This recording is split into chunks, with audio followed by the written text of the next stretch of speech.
Selanjutnya, saudara, tuntut pesangon dibayar usai terkena PHK. Demo karyawan perusahaan tambang di Konawe Selatan berlangsung ricuh.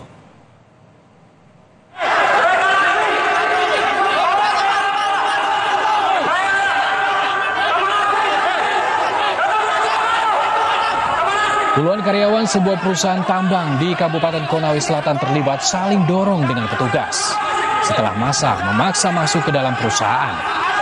Koordinator aksi menjelaskan, massa melakukan unjuk rasa setelah perusahaan dinilai melakukan PHK secara sepihak. Mantan karyawan mendesak perusahaan membayar pesangon.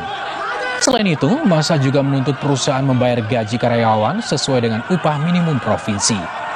Aksi kericuhan baru mereda setelah manajer perusahaan tambang mengajak massa untuk berdialog.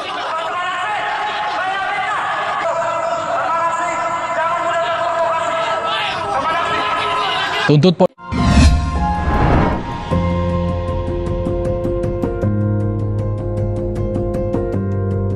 Kompas TV, Rumah Pemilu.